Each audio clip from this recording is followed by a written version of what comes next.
Olá, pessoal. Eu sou o Matheus. E eu sou a Dani. Sejam bem-vindos ao nosso videocast Otimismo Planetário. O Otimismo Planetário é uma iniciativa promovida pelo Mestrado Profissional em Sustentabilidade da PUC-Rio, o Centro de Ciências e Conservação e Sustentabilidade do Rio e conta com a parceria da Universidade de Cambridge e o IIS. Esse é o nosso terceiro episódio da temporada e a gente está abordando os 17 Objetivos de Desenvolvimento Sustentável, os ODS. Se você ainda não assistiu os outros 2 episódios, corre lá e assista. O anterior foi o ODS 2. A gente entrevistou a agrônoma Luciana Azevedo. Ele tá muito bom, vale a pena assistir. Corre lá, tá no Spotify, no nosso Instagram e no YouTube. Não deixa de seguir a gente lá, comentar e compartilhar com aquele amigo que deve assistir a esses vídeos.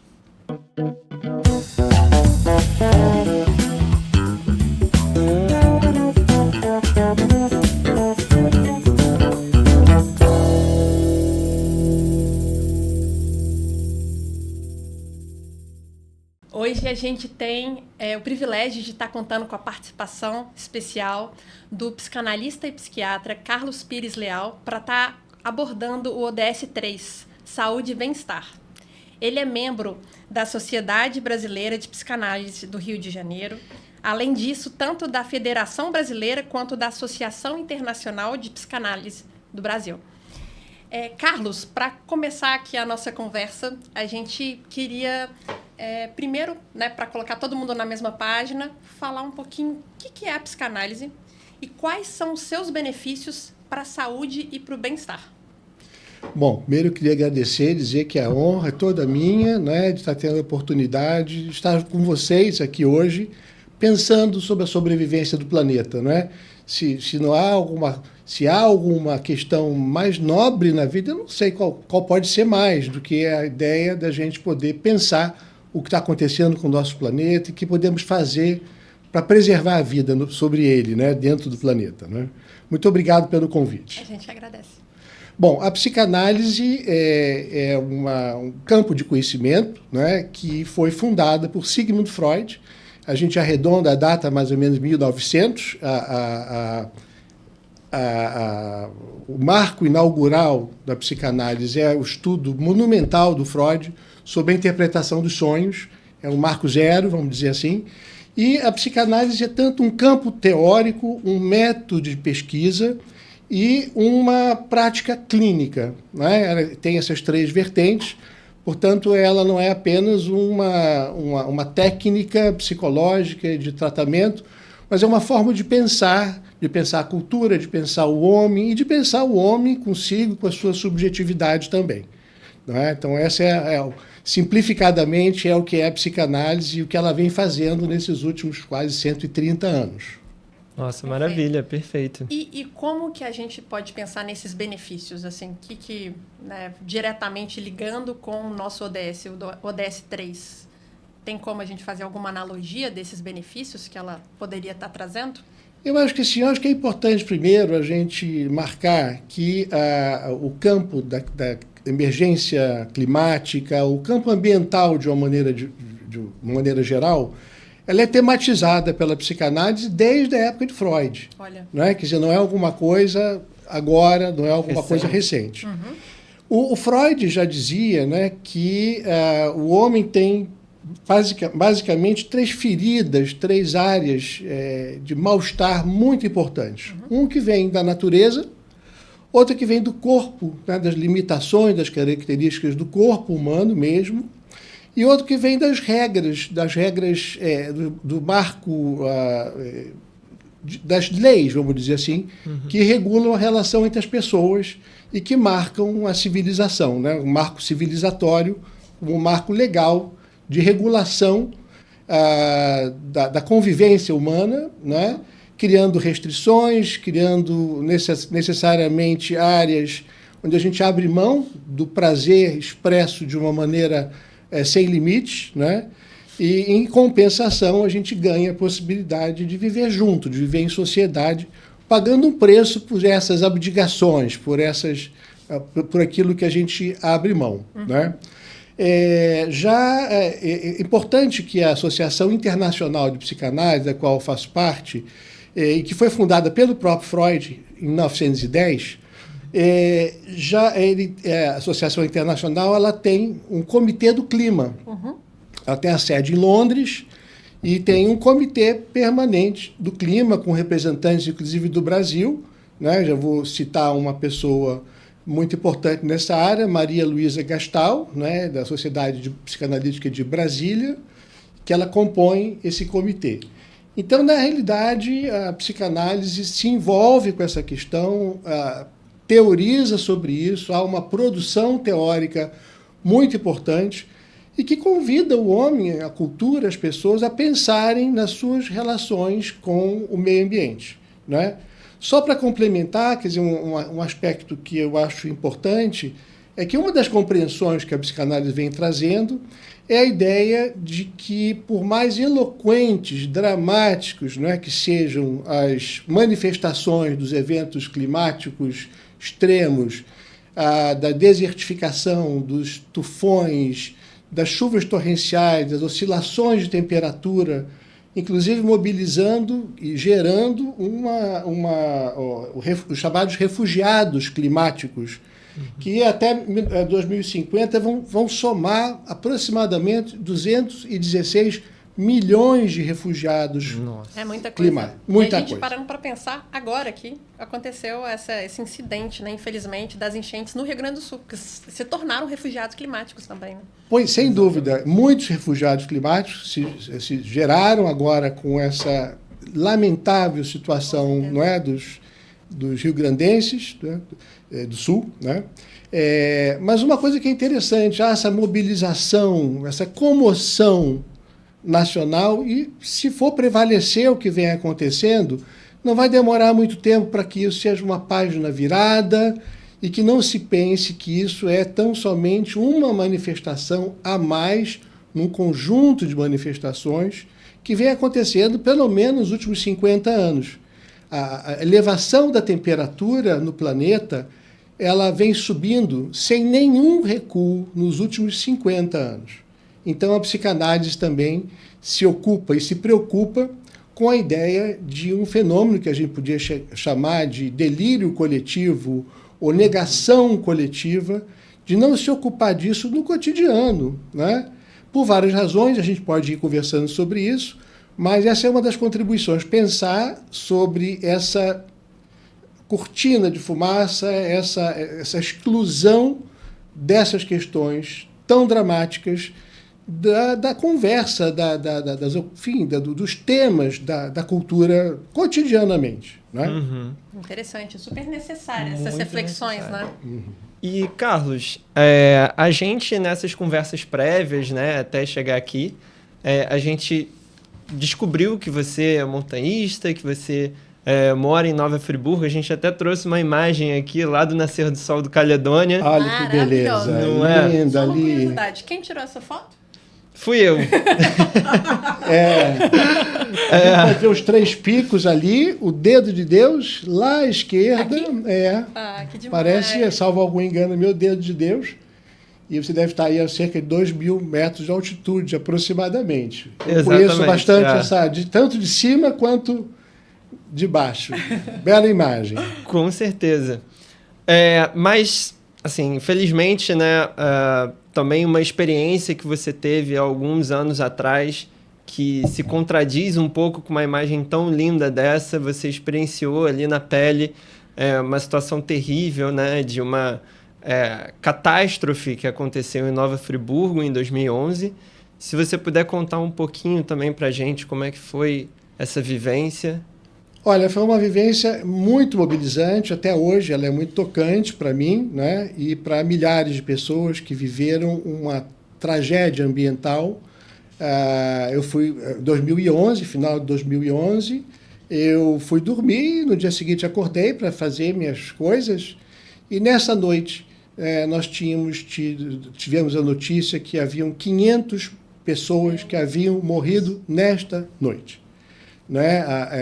Havia uma sequência de temporais naquela época, e foi umedecendo as montanhas, né? E, de repente, numa única noite, elas desabaram, muitas delas desabaram, com uma grandiosidade trágica, né? Que mudou a geografia, quer dizer, cursos de alguns rios na região, os rios mudaram de curso. Pessoas mortas, algumas, jamais foram encontradas e se desistiu, porque elas ficaram sob camadas extremamente profundas de terra, né?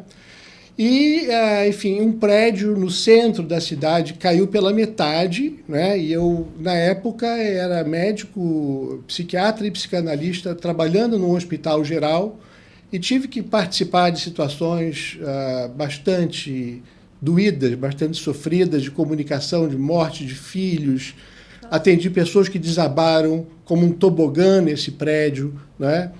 E as repercussões não foram só traumáticas naquele momento, né? Elas continuam com ecos, né? Que a gente chama de estresse pós-traumático, que é uma espécie de revivência da cena traumática com dados sensoriais. A pessoa sente que está desabando novamente. Sim. E que nunca parou de desabar, né? Então, eu, na realidade, vivi uma tragédia ligada ao clima e ligado à emergência climática na própria pele, né? E como tantas pessoas agora no Sul estão vivendo, a gente vê essas imagens, a gente se solidariza, porque é alguma coisa de uma intensa dor e com repercussões a longo prazo. E, repito, é penoso, né, que as pessoas vivam isso, que as pessoas que não estão no cenário, mas tomam conhecimento disso no mundo todo, não é só no nosso quintal, né? E, apesar disso, essa convicção da relevância desse tema, da discussão, da compreensão do que determina essa forma de lidar com o planeta, não é? Onde o homem se sente, e tem um termo até técnico, né, que é a questão da excepcionalidade, o homem se sente tão dono do planeta, tão seguro de si, né, tão com direito a predar, né, a usar os recursos naturais como se fosse alguma coisa que está em outro lugar e o planeta fosse uma coisa e ele fosse outra e não fôssemos uma única coisa, né? Então o homem preda e o homem, inclusive, acaba depois negando alguns rasgos de consciência que o próprio homem pode ter, né?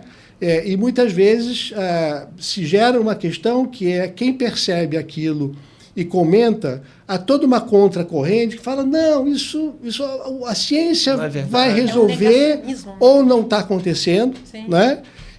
Que a gente chama da negativa, né? Então, quando a gente nega alguma coisa que alguém está percebendo e está vivenciando, a gente gera também uma situação traumática por essa negativa, por essa forma de negar o que está sendo percebido, né?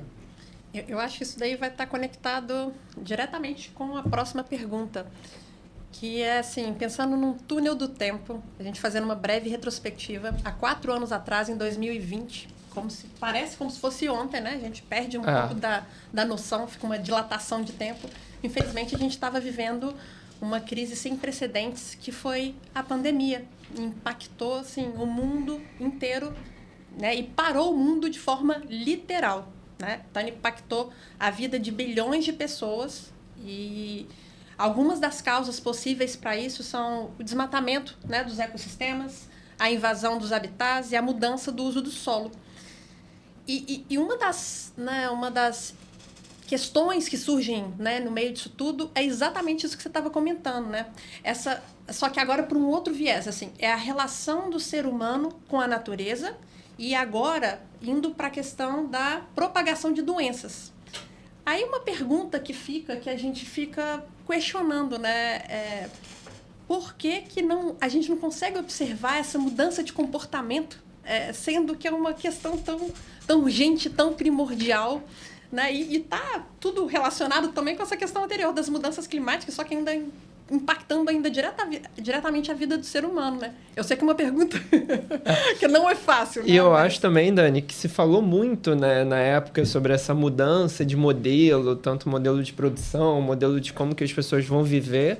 Socioeconômico também. Isso foi muito falado, mas ok, se passaram já 4 anos, e o que foi feito, né? Por que continuamos o mesmo, né? E sabe o que é até engraçado? Também vamos somando algumas camadas pensando nesse sentido. Muitas vezes a gente também vê em situações de tragédia, de tudo mais, eu acho que é quase uma cultura imediatista. Na hora todo mundo mobiliza, todo mundo para. Tem até essa imagem aqui que assim, é de arrepiar também, né? Que a gente parece que está revivendo tudo que aconteceu com a gente. Na hora, tudo para mesmo e todo mundo dá as mãos. Mas depois parece que a memória se esvai de alguma certa forma e é isso, assim, né? Como no próprio Sul.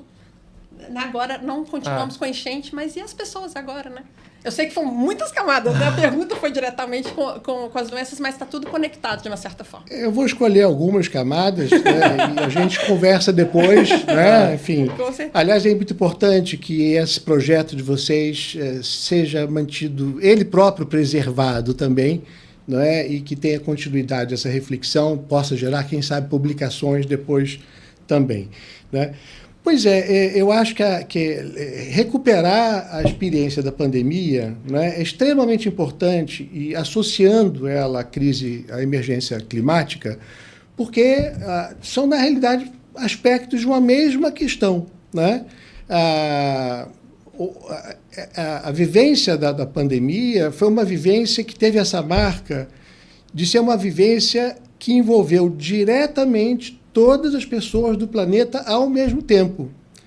Então, essa sensação, não é, de planeta, essa sensação de coletividade, essa sensação de desproteção simultânea e que não se pôde negar, embora sempre se possa negar, inclusive a expressão da loucura mais intensa é a negação de alguma coisa que está muito evidente.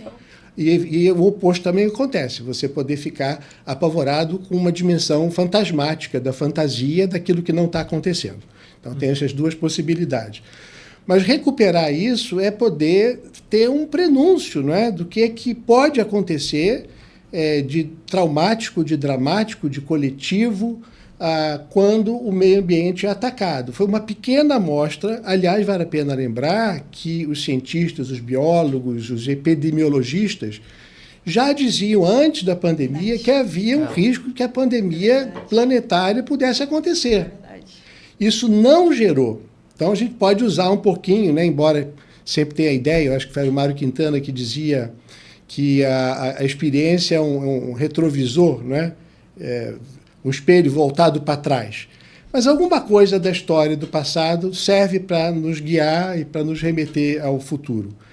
Então, nesse momento, quer dizer, da pandemia, que foi possível a criação de uma vacina, aliás, com uma criatividade enorme, um esforço espetacular, governamental e tudo mais, e da ciência, se criou uma vacina a partir de outras lógicas biológicas da produção da vacina. Eu tenho a impressão, não é uma impressão pessoal, que algum dano ambiental de monta-se muito intenso, nós não teremos, né? Quer dizer, porque as dimensões são ainda muito maiores do que um vírus. Né? A gente está falando de fome coletiva, a gente está falando de fenômenos naturais que possam gerar impactos. A gente está tendo amostras agora também. Uhum. Então, a inércia, o tempo que se demorará para recuperar de um dano ambiental que já precise gritar para se fazer notar, eu tenho a impressão que o tempo vai ser muito maior, muito mais amplo de resposta. Então, eu acho que uma coisa que eu queria ressaltar também nesse aspecto é que a gente precisa, né, desenvolver alguma coisa que na cultura atual é muito ausente, né, que é o importar-se com a outra pessoa. Né? Um pensador, eu não me lembro quem foi, mas disse que nós precisamos ser melhores hospedeiros dos irmãos terráqueos, quer dizer, uns hospedarmos os outros e sermos hóspedes. Criar essa ideia, esse vínculo de proteção mútua, de solidariedade e de preservação da vida. Né? É preciso que a vida valha para a gente cuida de alguma coisa que tenha valor. Sim. Então é preciso também fazer a vida, desde já, valer. Né? Então eu estou com vocês hoje aqui, é muito bom a gente estar junto, porque a gente vê que não está só. Né? E que a gente troca, e que tem pessoas pensando juntos essas questões todas. E uma dessas questões também da pandemia, né, foi esse estar só, né? O distanciamento físico, principalmente, né? De você não poder estar com outras pessoas, encontrar, mas que, bom, celular, as reuniões online, né? Trouxeram... O isolamento, o isolamento, A gente foi, eu acho que pensando nessas relações sociais que a gente acha que era tão automático que a gente não se dava conta. O quanto que isso faz parte, né? E é essencial, assim, para o ser humano, né? Exato. E aí, passando para essa próxima pergunta também, né, pegando um gancho com toda essa contextualização aí sobre pandemia, de acordo com a OMS, no primeiro ano da pandemia, houve um aumento de 25% dos casos de ansiedade e depressão no mundo. E atualmente o Brasil é considerado o país que possui a população mais ansiosa do mundo. E aí, Carlos, como a psiquiatria e a psicanálise, elas explicam esse alto percentual e quais abordagens podem ser utilizadas para amenizar esses sintomas? Olha, eu acho primeiro tomar um certo cuidado com algumas estatísticas, com alguns números muito impactantes, né? Tem que saber quem produziu, qual foi o critério, qual foi a amostra, qual é a seriedade, porque fica muito midiático, assim, né? O Brasil, né? Mas eu não tenho a menor dúvida, eu não estou dourando a pílula, né? Na realidade, eu acho que há um mal-estar emocional, né? Planetário, né? Isso aparece através de vários índices, de vários comportamentos, né? Quer dizer, por exemplo, o suicídio. Alguns colegas epidemiologistas dizem que tem proporções quase epidêmicas o suicídio, inclusive entre crianças e adolescentes.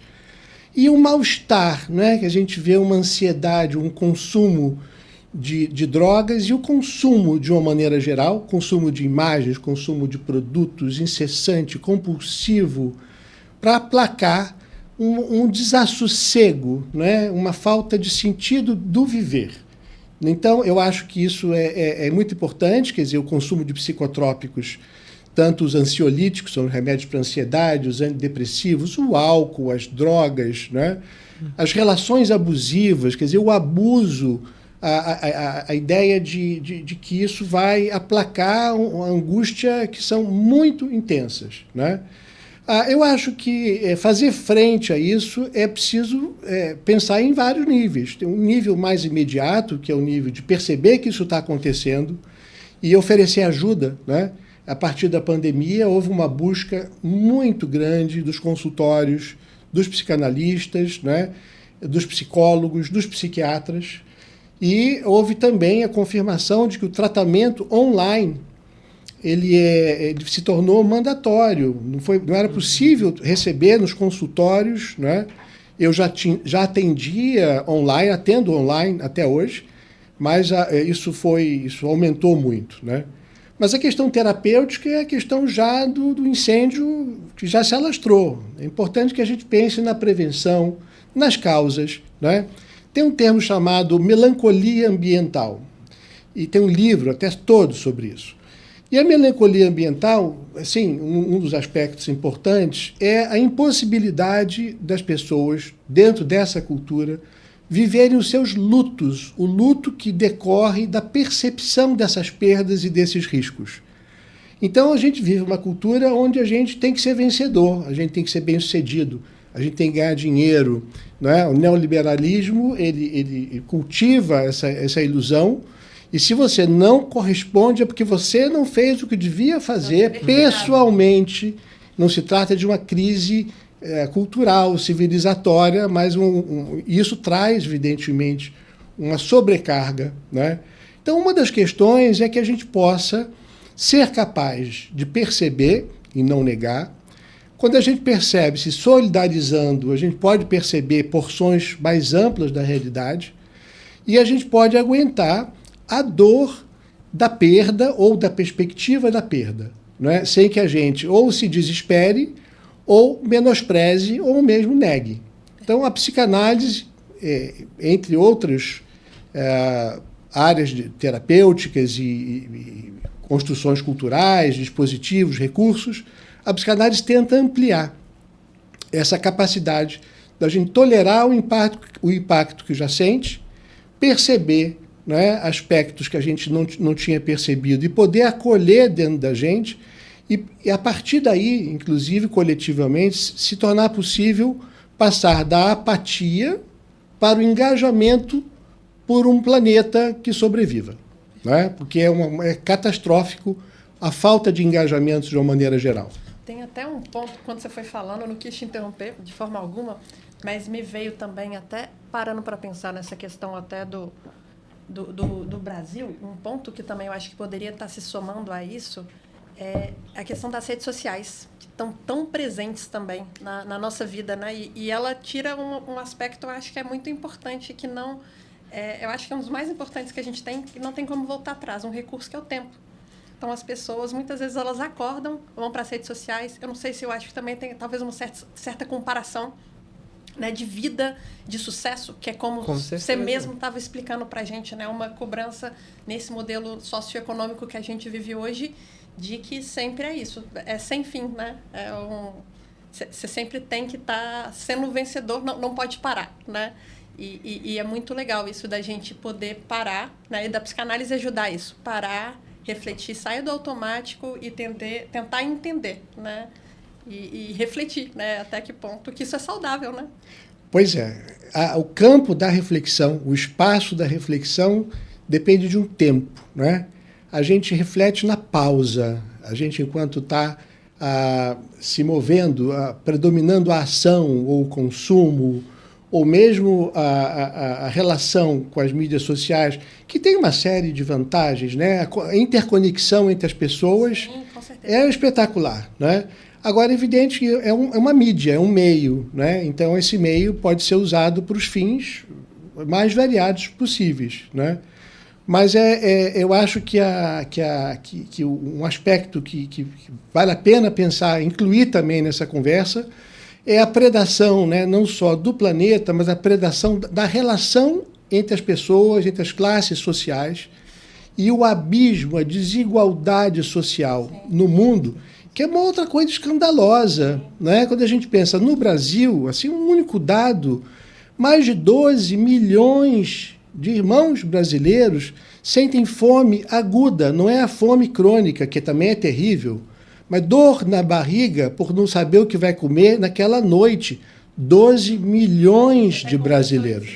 Né? A fome no mundo, né? Enfim, a desigualdade social, e com os cientistas da área das finanças, áreas macroeconômicas, etc., comprovam cientificamente, para quem acredita na ciência, né, que essa tendência é crescente. Não há uma evolução da civilização e da cultura onde isso tenda a diminuir. Então, isso é também uma das facetas dessa atitude de desconsideração pela outra pessoa, falta de empatia, falta de interesse em olhar ao redor e se comover, e ficar angustiado sem que a angústia precise inundar a pessoa. Né? Então, acho que são aspectos que precisam... É tão escandaloso quanto os eventos climáticos. No meu entender, se devia falar todo dia sobre isso, sem as manchetes. Né? Como é que tem gente... A gente anda aqui no Rio, e depende da cidade, as pessoas, famílias vivendo nas ruas. E acaba que até essa questão climática que você está falando, acaba que as pessoas mais vulneráveis são as que estão mais suscetíveis, que vão sofrer ainda mais, né, com os impactos climáticos. Né? É uma observação. Né? As pessoas menos favorecidas, as pessoas mais invisíveis, né, para os governos e para a própria sociedade, são os primeiros a sofrer os impactos. Mesma coisa com as ondas migratórias em decorrência de eventos climáticos. São pessoas pobres, pessoas que não têm oportunidade de ter moradias, abrigo, respeito, acolhimento nos seus países de origem, né? Sem dúvida. Matheus, então a gente não poderia deixar de estar fazendo a pergunta tradicional de todos os episódios, né? Que é quase um desafio para a gente, né, tá refletindo. A gente queria saber a sua opinião.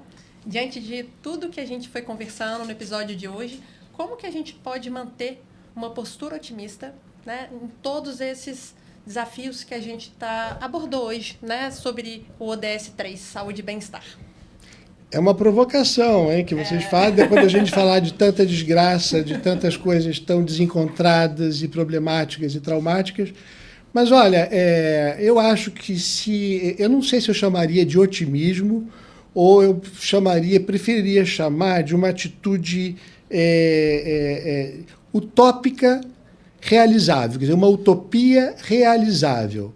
Para muita gente, a utopia é uma quimera, é um sonho, né, e que é alguma coisa para os poetas, né, para os criadores, para os artistas, de uma maneira Seria geral. algo impossível, assim, de ser alcançado? Pois é, isso é exatamente o que eu quero falar, porque eu acho que a utopia, utopos, quer dizer, é falta de lugar ainda numa conjuntura ou numa cultura.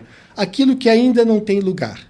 Ora, aquilo que ainda não tem lugar, né, constrói-se esse lugar para um futuro próximo ou distante, inicialmente desejando isso. Né? O desejo não é apenas alguma coisa tola, pouco relevante, muito pelo contrário.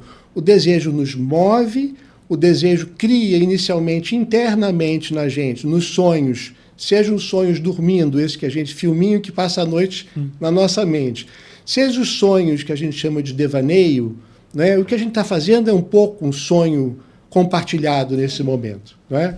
Isso cria as condições para que se construa lugares para experiências e para transformações que nunca foram possíveis. Né? Eu perguntaria para vocês também, quer dizer, é possível viver sem esperança? Não. Não é? Para mim, não. Para mim não é possível. Para mim não é? também não. Às vezes, esses sonhos vão frutificar daqui a 3 gerações, não importa. Um exemplo simples, né, é que, por exemplo, o lugar que a mulher ocupa hoje na cultura.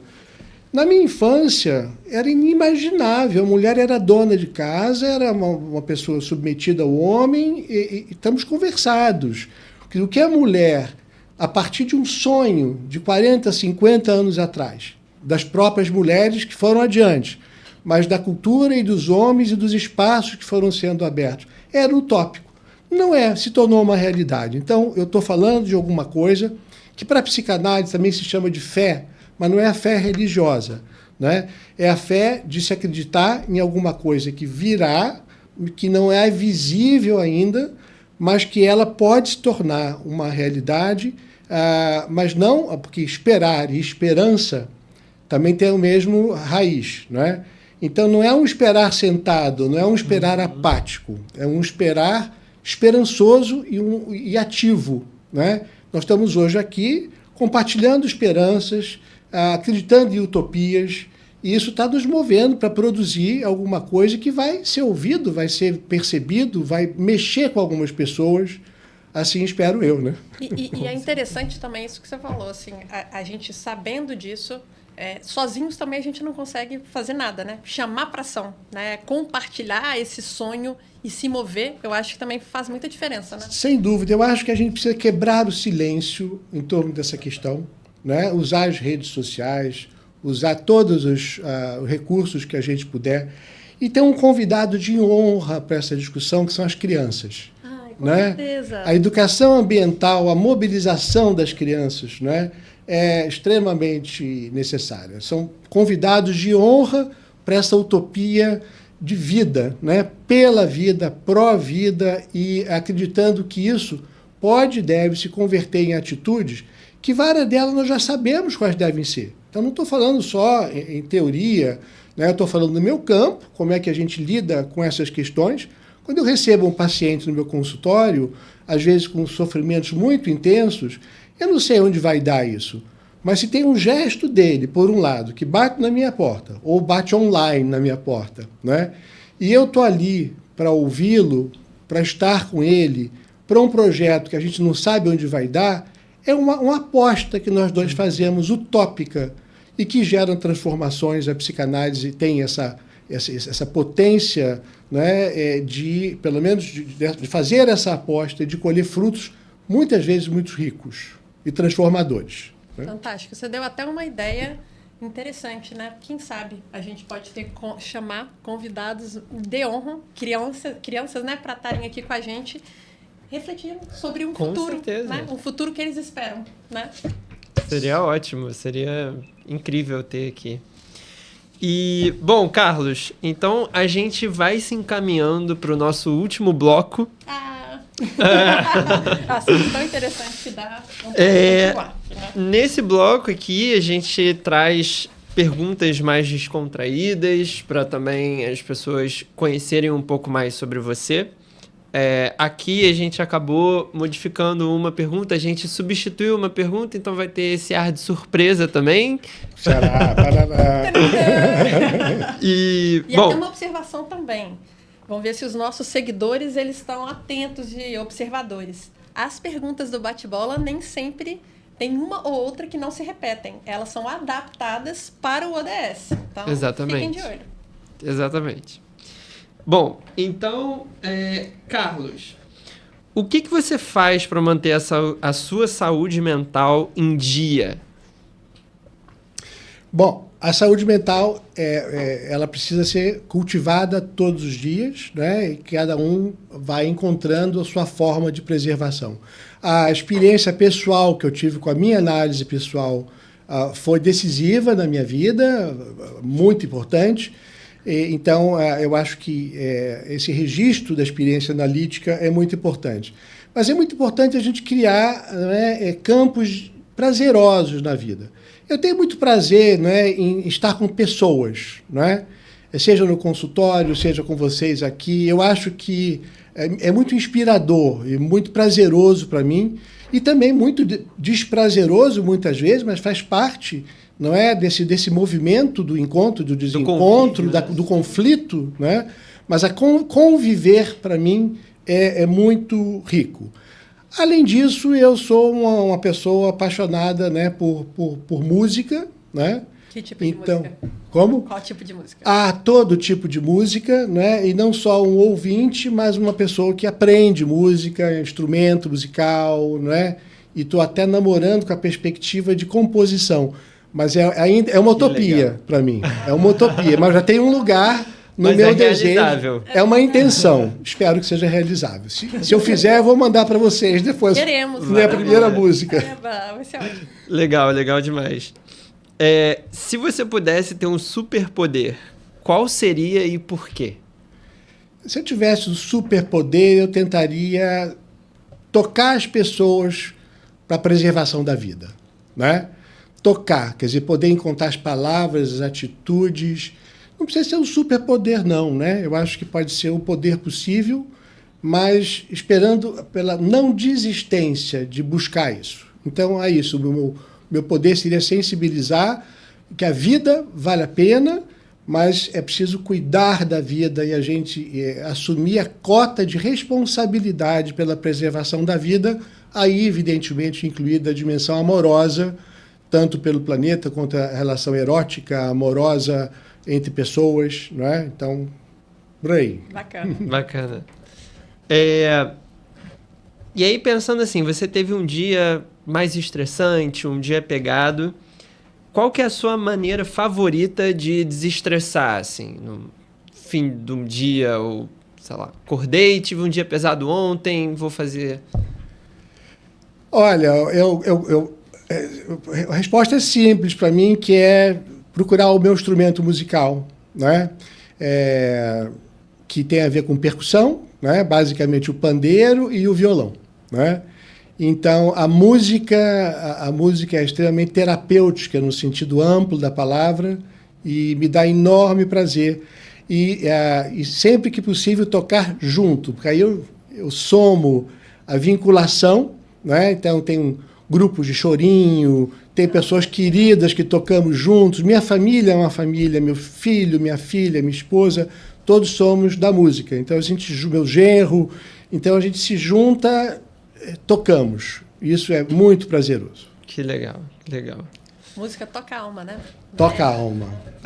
E é quase que uma conversa ali também, né? Entre um instrumentista e o outro. E só um parênteses assim também. É engraçado como a música, eu acho que ela toca todos os seres, até os animais. Eu vi uma vez um vídeo que mexeu tanto comigo. O pessoal estava na Escócia e começaram a tocar música de sopro.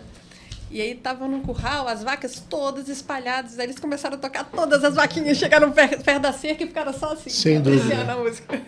E também animais e pequenos animais humanos. Quer dizer, eu tenho um neto, né? Um neto muito pequenininho, de 2 anos, e ele é totalmente fissurado. Ele ouve o pai tocando dentro da barriga, né? Então ele para, ele dança, ele canta, ele fica encantado com a música. Né? É muito bonito.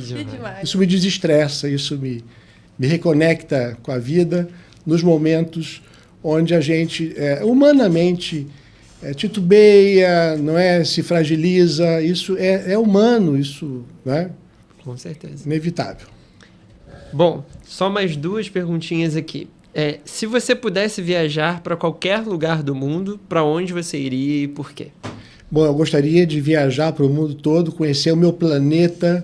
Né? A minha esposa fala que a gente, ao nascer, deveria ter um passaporte, pelo menos podendo conhecer países em torno do globo como um direito humano, né?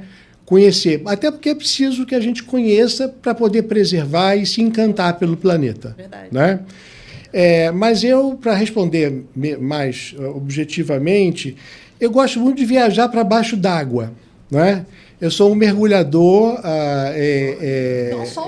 amador. Vai pra cima.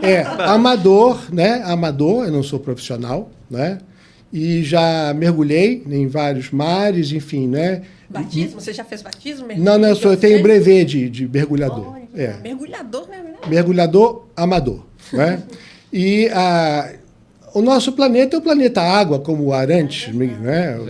Dizia. Então, poder descer e acompanhar 20 metros os corais, né? As cadeias de corais, entrar no meio de cardumes de peixe, mergulhar com tubarões, e não desfazendo essa ideia que você comia nos primeiros 15 minutos. Né? Então, o mundo subaquático ele é espetacular e é uma maneira da gente conhecer 2/3 do planeta. Né? A gente fala do planeta, a gente fala da parte seca e da parte terrestre habitável, porque tem muito da parte terrestre que não é acessível. Né? São áreas inóspitas, longínquas e tudo mais. Então, poder mergulhar, recomendo a vocês. Se quiserem um dia, vamos fazer o batismo, se já não fizeram. Vamos. Eu ainda não. Eu animo. Já tem trilha para fazer. Trilha também, Ó, essa aqui, ó, da imagem. Olha, esses são os 3 picos. Exatamente.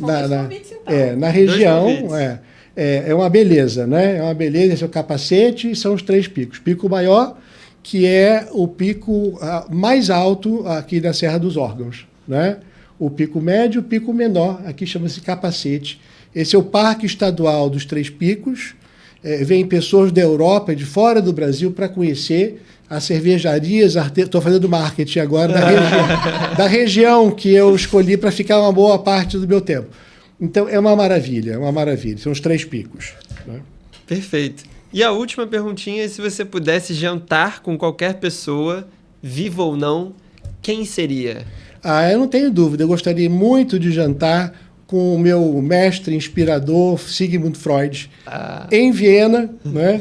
Na Rua Bergasse 19, onde hoje em dia é o Museu de Freud em Viena, né? E conhecer essa figura humana que tem filmes, tem voz dele, alguns registros, mas que tem uma obra monumental extremamente inspiradora. Jantar com Freud, talvez seja utópico. Aí é uma utopia não realizável no plano da concretude, mas é absolutamente... No sonho, sim. No sonho, sempre no sonho.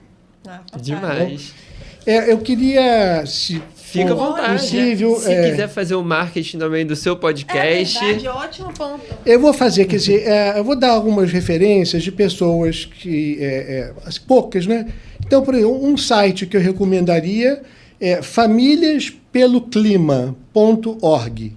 Tem tanto o site internacional, o movimento internacional das famílias se envolvendo com as questões climáticas. Eu vou dar o meu próprio site, se alguém quiser me visitar, né? Então, que é o meu nome, www.carlospiresleal.com.br. Tem um podcast chamado Palavra de Psicanalista, que está circulando predominantemente numa rede social de áudio chamado SoundCloud, tá? E eu recomendaria o episódio que eu gravei, número 12, chamado Psicanálise e Aquecimento Global, o derretimento da sanidade, né? Que eu fiz com Marina Silva. Nossa, e a Marina, que foi senadora e é a ministra atualmente, ela tem uma experiência com a análise, com a psicanálise, que pouca gente sabe, e eu explorei nesse episódio. Eu já escutei, hein? Imperdível. Já escutou? Já escutei. Eu recomendo os textos de uma colega querida, parceira recente, mas que é muito inspiradora para as minhas leituras, que é Maria Luísa Gastal.